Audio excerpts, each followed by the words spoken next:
Hey everyone, Django Fett here, Honey Down Games, Comics, TV shows, movies, and more, and this is a review for Godzilla Minus One. And just for this occasion, I am prepared with my Godzilla t-shirt. Anyway, so Godzilla Minus One, I actually didn't even realize this was coming out at all until like a couple weeks ago. And I heard some great things about it, and I had to go out and see this in theaters. And when I saw this, I loved it, man. I thought this movie was fantastic. Did it live up to the hype? Absolutely, man. As people were saying, this was like the best Godzilla movie. And I'll just say it right now. I agree. I totally agree that this is the best Godzilla movie, period. So, this movie... So, I already said everything right there. You can go out and see this movie right now. Go see it in theaters. It's absolutely fantastic. Go watch this right now. So the last Japanese Godzilla movie I actually saw in theaters was Shin Godzilla. That came out back in 2016. And I gotta admit, I fucking hated that movie. I thought it was so fucking boring that the human characters, the politics around it, they put the American Godzilla human characters to fucking shame. That's how fucking bad it was. And there was barely any Godzilla. It was just so fucking boring. And yeah, I just did not like that movie whatsoever. So I don't have a good history with Japanese Godzilla films, with that movie in particular. So it's another Japanese Godzilla film, and it has a budget of $15 million. $15 million, and this movie looks fucking amazing. The visuals are absolutely gorgeous to look at. And it easily puts anything to shame. Even the new Godzilla trailer I saw for, what was it, Godzilla and Kong, the New Empire. I don't know what's up with that fucking title.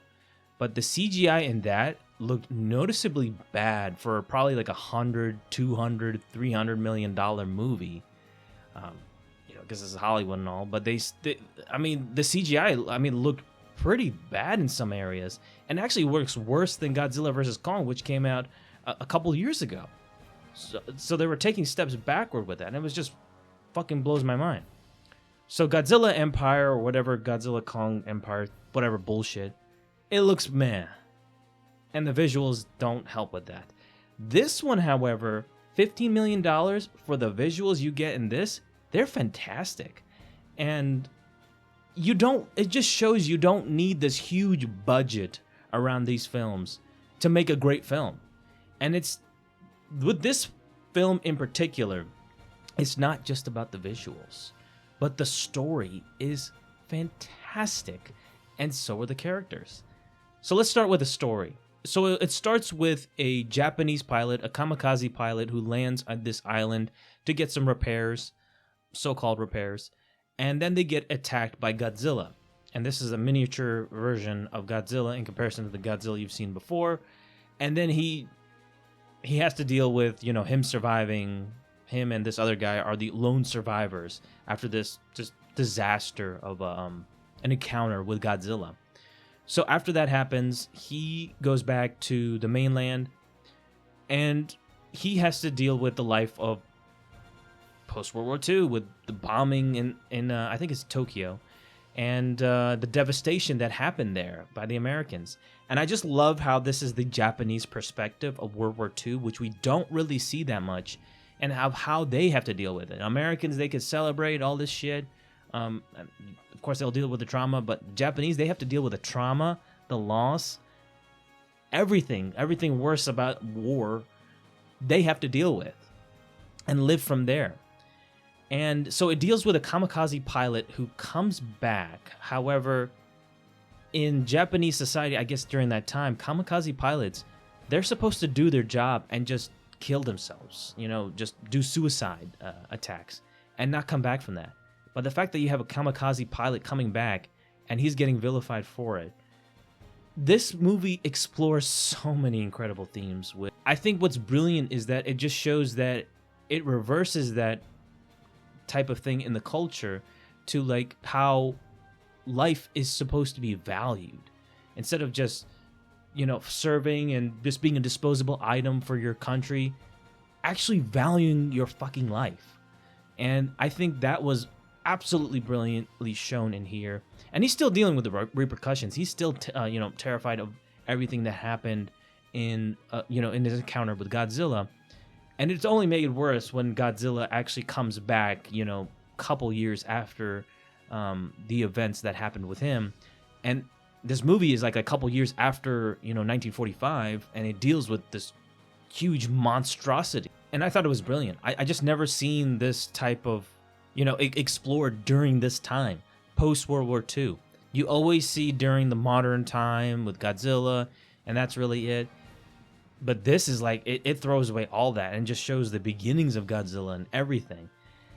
And Godzilla has never looked more terrifying than he has, like not only visually wise, just they did a phenomenal job with the visuals. Personally, for me, I love the American Godzilla, how he looked in those movies. But in this one, this is easily the scariest Godzilla ever. And you care about these main characters. You actually care about the main characters, the human characters in a Godzilla film. That instantly is a fucking win right there. That's like easily the top right there. It just shows a lot. So it's not just the action. It's not just the human characters, but also Godzilla is terrifying. He is absolutely scary. And when he's on a rampage and he's doing destruction, he does it. And it doesn't hold back. And he even does the incredible atomic breath, which was just, oh my God, it blew me the fuck away. Like literally, I was just like, oh my God. So that was absolutely incredible, the way they did the atomic breath and changed that to an atomic bomb. That was fucking nuts. So Godzilla looks fucking phenomenal, and you care about your character so much, you don't want to see them die, and you don't know how they're going to react to, or Godzilla is going to react to them, and you don't want to see them die. You don't want to see them die at all. You care about them that much. Just great writing that was done for these characters. It did seem a little hammy with some of the acting, but I still think what they did with the actors and their acting, I think, was mostly great. I loved it. There was a lot of chemistry with a lot of characters, and that's surprising for a Godzilla film. The only good Godzilla film, the American Godzilla film, that really did it well was the first one with Bryan Cranston, and then it fell apart after Bryan Cranston with his son or whatever. And then no other American Godzilla film has remotely interesting human characters whatsoever. They're all dull and boring. But this one actually has really great human characters and has a really nice balance of human plot as well as the Godzilla. And I think it does it perfectly here. So for that, I mean, that's an easy win right there. So I absolutely love this movie, man. So I gotta give Godzilla -1 a...